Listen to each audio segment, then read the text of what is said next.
everyone. It's great to be here at Africa Arena. I hope you're having a great time today. I'm very pleased to take part of this event in general, and particularly to moderate this panel where we're going to speak about investment in AI in Africa. Okay, we can do that. Do you want? Yeah. Yes, right. I'm AWS now. So welcome. First of all, welcome Dhikra from the Sances Capital, Tarek from Silicon Badia, for this panel at least, Jean-Michel Dalle from Agoranov, and Nicolas from AWS.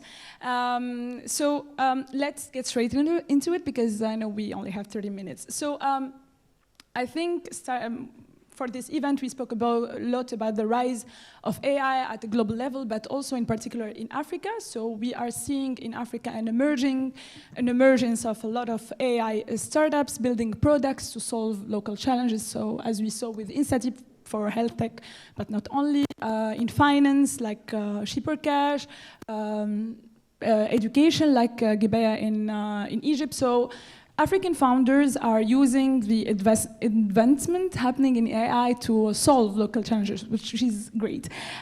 So maybe the first question to kick off the panel is, what is the role that the different stakeholder groups, so investors, ecosystem enablers, support structures, and also big techs can play in order to build on this momentum that Africa is witnessing today? This is a question for everyone, so who wants to start? Yeah. Okay, so maybe the question is the role of the different stakeholder groups when it comes to driving the movement of AI in Africa in particular. Maybe Tarek, if you like. Yeah, I felt because maybe I don't know, but thanks again, Aziza, for the question.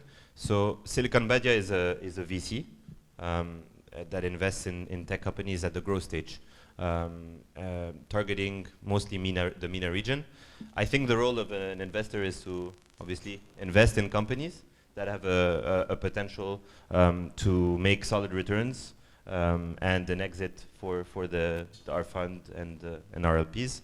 So it depends on the investment thesis of any investor. And when it comes to Silicon Badia, I think with the investment we made in Egypt and Tunisia, we see that there's an interest in investing in tech that, especially in Tunisia, that can be exported in US markets, in European markets. So I think one of the questions is around, is it AI for the African market or is it AI to other markets? And I think there we're seeing maybe an opportunity as a VC in investing in companies that have that potential.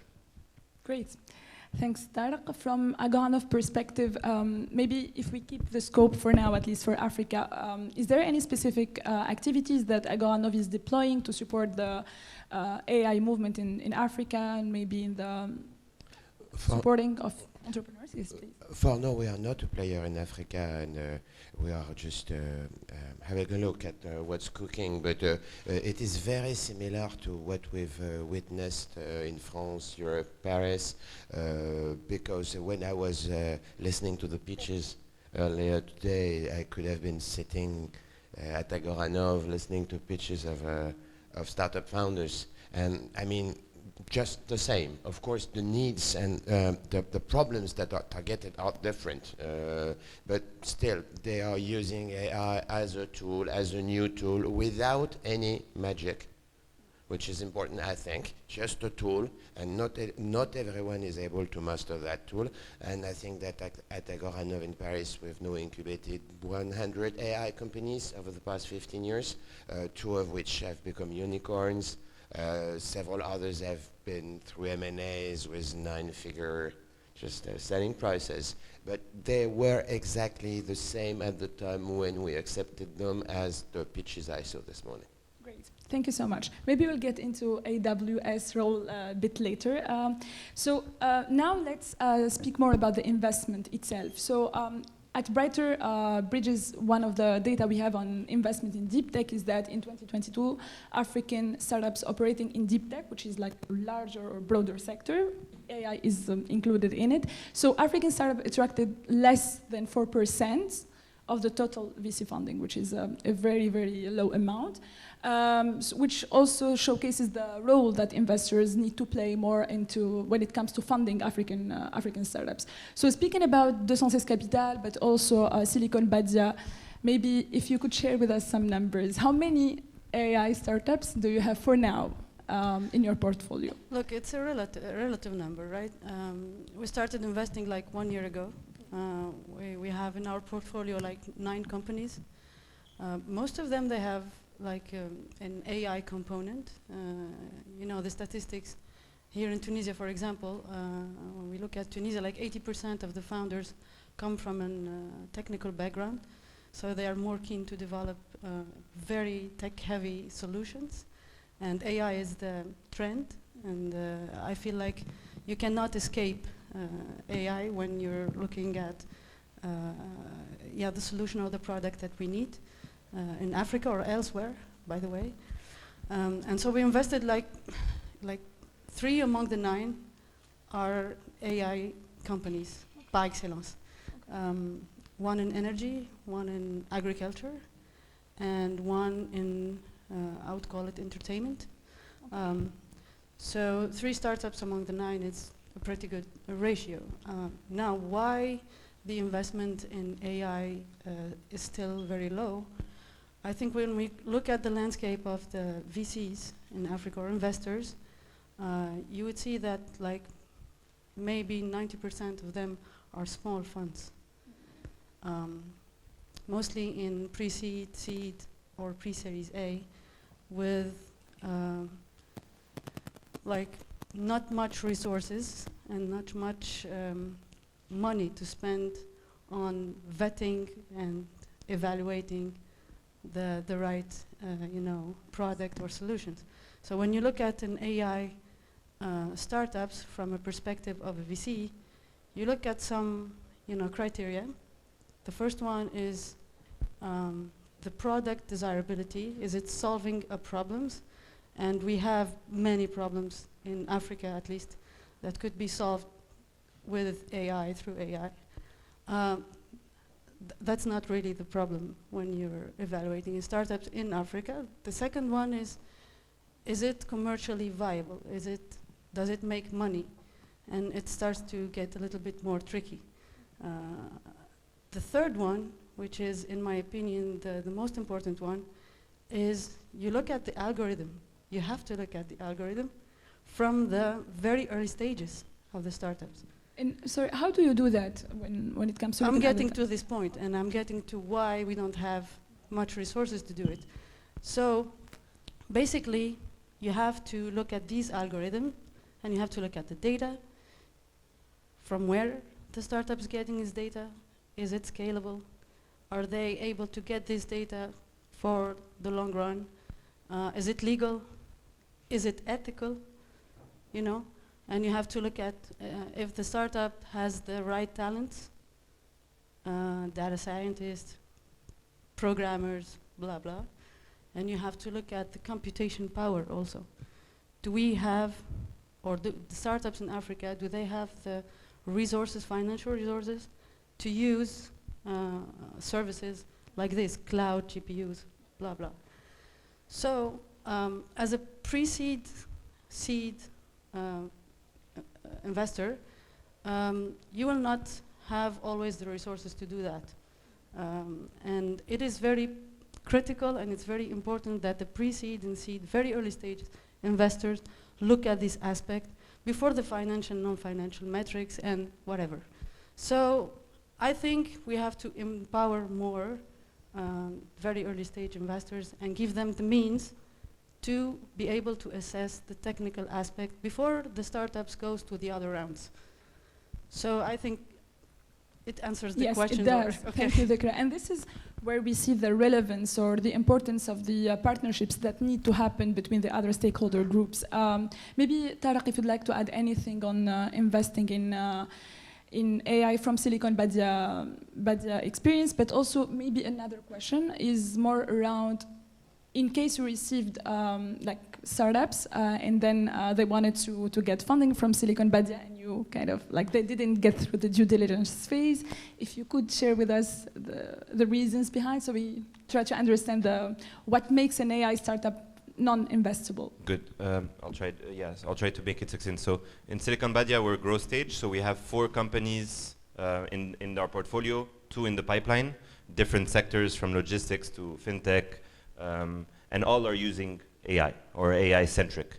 And they're not AI because they're AI startup. They're using AI because it increases their performance, it provides better product, and better operationalization of their business. Now relating to what we look for, obviously AI is a big word, deep tech is a very big word, we use it a lot, it's a cloud of words for me. And I think it's being democratized, and what we see is also a lot of companies using large language models, because now there are APIs and you can just slap a API there and you're an AI company, that's it, you're good to go. So that's the first thing that we need to look at. So I think first, as any investor, you look at your mandate. What is your mandate? First, in terms of geography, is it in the right geography? Second, is it the right opportunity? And then what is the market opportunity at the end of the day, right? It's not AI as itself, it's solving, it's a tool, like we always say. So how does that tool help in addressing a problem or an opportunity in the market? So that's what we look at first. And then we'll sit down once we have a pipeline call with and looking at assessing opportunity, we'll talk to the founder. So there, the founder, obviously, it's a tech company, right? So usually in a tech company, you would have a CTO, developers, full stack, back end, front end. But I think where we look at is the opportunity is AI needs data science, and you need a lot of data and understanding this data and how you can manipulate it. So the presence of data scientists actually reassures us. And this is where we'll probably meet every tech team from the CTO, but also the developers, but also the data scientists, in understanding how they do things. And also understanding, it's important, because we won't invest in something we don't understand. So getting in depth into what they're doing and seeing the opportunity. So that would answer. Great. I think Dhikra mentioned a few challenges that investors may face when it comes to evaluating startups before funding them. But can we say today that there is not a lot of pipeline when it comes to AI startups yet? Is there a need to build the pipeline, or is it more an issue, let's say, when it comes to the quality of the pipeline we have?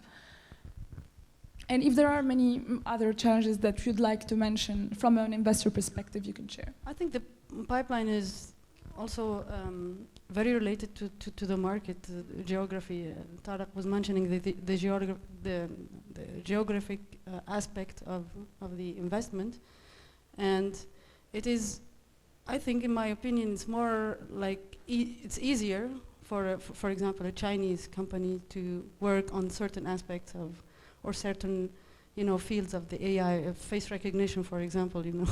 You need a lot of data. You need like 12 million faces as an entry point of your data, and you can just place a camera on a corner of a street, and in 1 week, bam, you have like your 12 million. Whereas if you want to do that in Tunisia, you have to go to every home and like take photographs of the 12 million Tunisian, So yeah, the pipeline, but also the first thing I talked about like earlier, the solving a real problem, and the second one is it a market? Is there a market? If we can make money, and if you kind of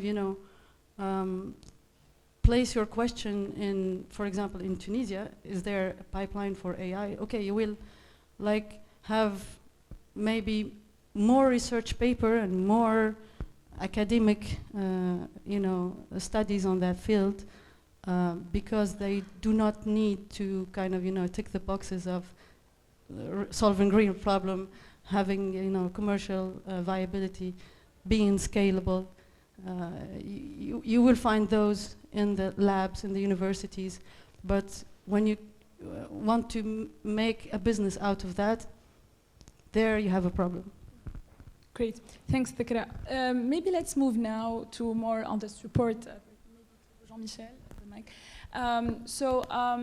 We know that also founders face challenges when it comes to building AI products. Challenges can be like around access to talent, access to data, and access to quality data. The infrastructure as well can be a challenge for them. But at the same time, we're seeing corporates and also big techs that are stepping in.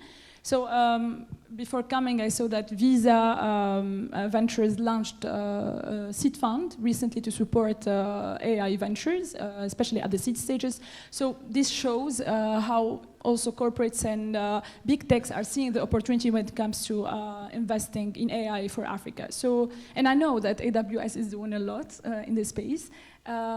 So maybe, Nicolas, if you could develop more on AWS activities in Africa when it comes to supporting AI development.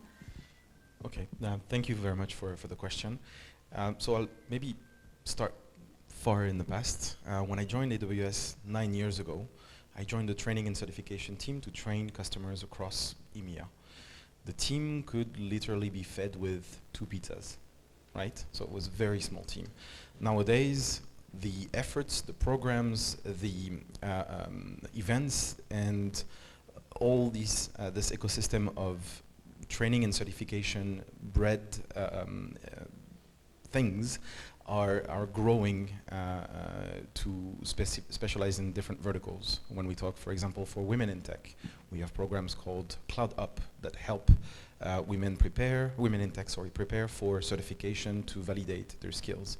But if you look maybe a little bit down the stream, we also have programs that allow individuals to train anywhere in the world for free on AWS services. Plenty of them.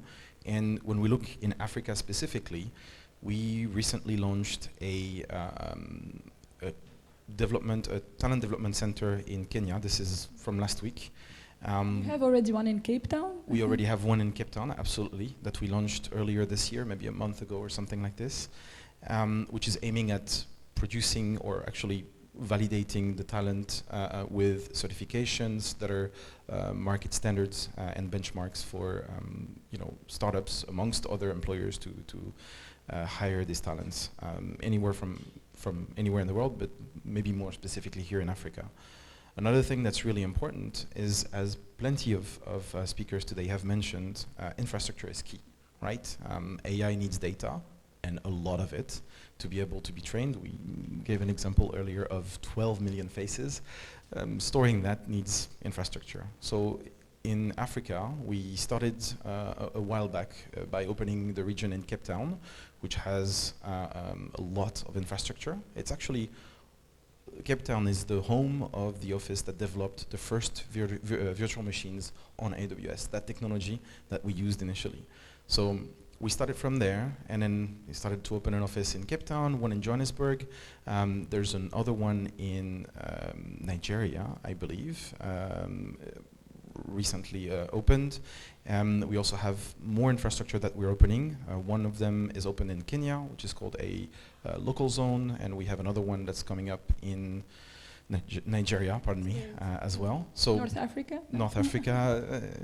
We have support for some technology called Outpost, which is some sort of a small version of a data center, very small. It's a rack or a server, and that's available in Egypt and in Morocco as of today.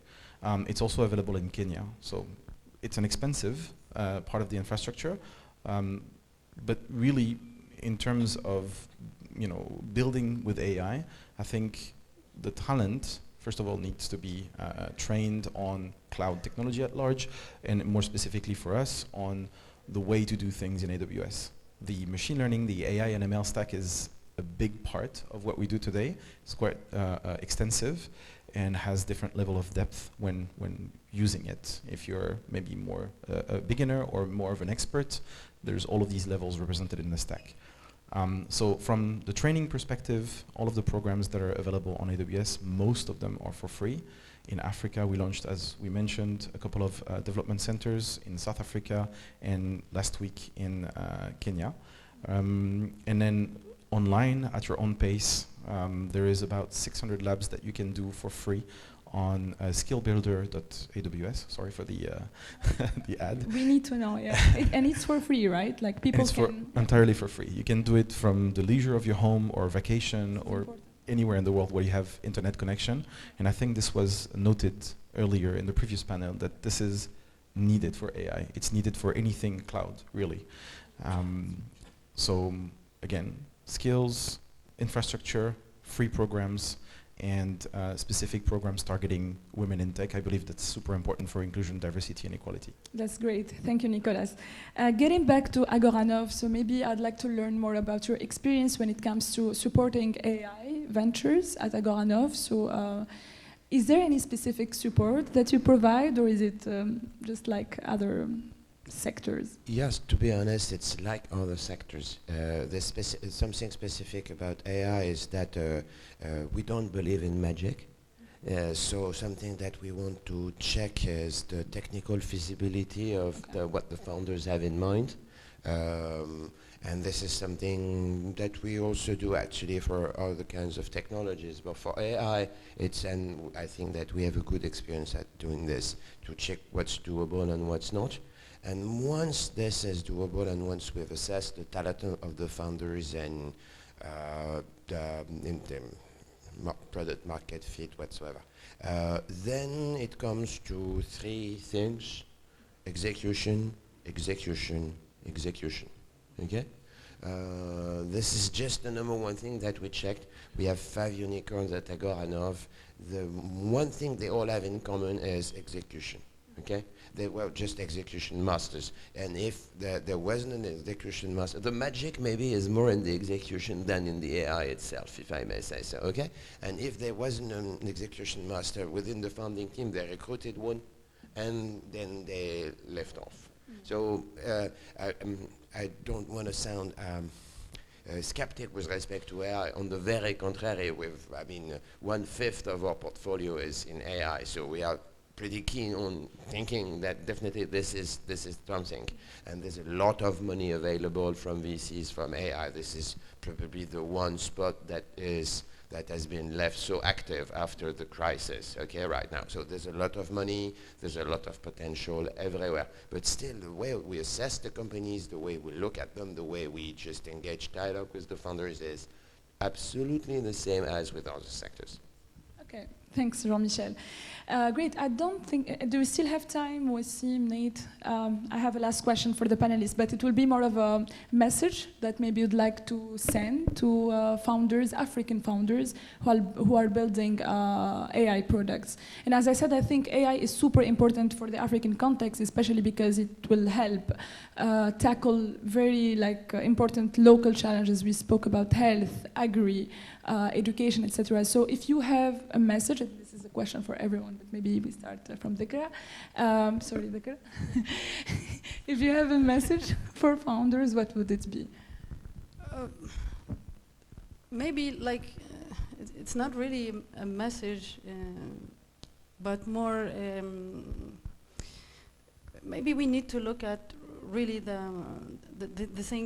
5 or 4 or 5 points I mentioned earlier. Really you have to be centered. The AI is solving problems, but you need to choose your battles depending on where you are, which market. AI, it's not, when talking with investors, AI, it's not really the most important thing, but the problem you're solving, and also your ability to make it happen, technical feasibility, and the viability, the commercial viability of your product. Also make sure from the beginning to look at your, to look at the data, to secure the right talent, and also to secure the needed funds for you to start, because you will need infrastructure. The second thing is, okay, hype. We've been all, facing this for an amount of time now. Sometimes a simple machine learning plus human intervention is also a good solution. not don't force it on AI when the solution is very simple technically, and that's it. I think this is not a message, it's more No, like some recommendations. The way forward. Thank you. A message or the way forwards for AI, the AI movement in Africa. So this is for founders, but maybe two messages in one really quickly is that VC funds have other investors, right? And their mandate sometimes is different. AI sometimes needs, or deep tech, needs more patient capital, research, labs, etc. That don't fit with the timeline of an investor of investing in 5 years and getting an exit. So you can't rush this kind of investment. So maybe one message is around other asset class corporates, other type of investors to look at maybe AI to build deeper AI that has the potential to grow and give it time to develop, and having LPs looking at that. The second is that, like Jean-Michel said, AI is, at the end of the day, we're investors, it's a business. So we'll always look at what a business is in terms of its execution, in terms of its financial ratios, and how well it manages its cash, especially when you're no longer at the seed stage and you're looking at growth. You need solid returns, and we need to see that. So at the end of the day, whether it's AI or not, it's still a business and it needs to be performing. Yeah. Thanks, Tara. Well, as I said, we're not active in Africa yet. So the one thing is, if I can be of some help, it means notably that AI founders in Africa, if they want to be connected to the AI founder community that we've built, that would be with much pleasure. Super important, yeah. I think building bridges as well. This is why you're also here. Super important. Okay. All right, so I'm last. I'm going to try to maybe summarize things. From my perspective, there's two very important points. The first one, I think Jean-Michel covered it earlier, and I think Tekra mentioned it as well. When you're thinking about using AI, not necessarily, don't force it, right? If you don't need AI, don't use AI. But if you do use AI, make sure that, as Jean-Michel said, the execution is done right? Don't rely on magic. I think that's the first important point. The second thing is, think big, really. When you build something, think about the argument that the gentleman mentioned earlier in the previous panel. Africa is, what, three times the size of the US? It's a huge market. I think you need to think big, at least at the scale of the country, if not bigger. Sorry, the continent, sorry, not the country, pardon me. And that's super relevant for the vision that you're going to build with your service, with your product, for your company. When it comes to using infrastructure, I mentioned AWS, of course, but we have mechanisms for you to scale and adapt to the scale that you need for your startup. So really think big, don't rely on magic, and as Jean-Michel said, execution, execution, execution. That's Awesome. it. Thank you so much, the panelists. Thank you. If you have any questions, maybe, maybe we can take one or two. Go to have lunch, I think. Okay. Who's hungry? We are the only With- thing standing. I think so. We'll make it. I think we have a question.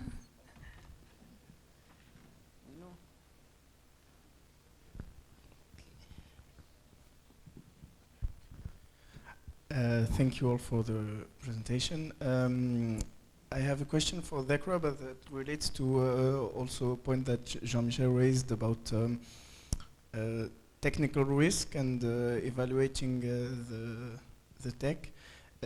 You mentioned that it's harder for investors in Africa to have the resources to do that. How do, could you expand on that? And is it externalized? Do you have to get technical capabilities within the fund? How do you do it?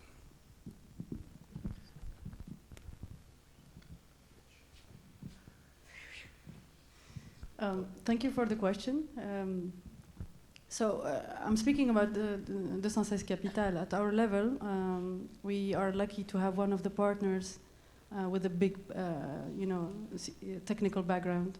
He's actually and always have been a CTO with good knowledge of AI notably. So we're using him, but not all the time. Sometimes there are, some specificities where we can somehow, ask for help. And I think, I mean, from the investor perspective, you have to sometimes be also very humble and ask for help, for support from people who are more knowledgeable, and also it helps you make a more healthy and sane decision when it comes to some aspect that you're not, very, I would say, legitimate. So this is how we are doing it, and yes, it's somehow it's hybrid. Sometimes we do it in-house, sometimes we externalize, and in both cases, you need, resources, you need money to do it. And given the size of the fund, sometimes you cannot do it like for every opportunity.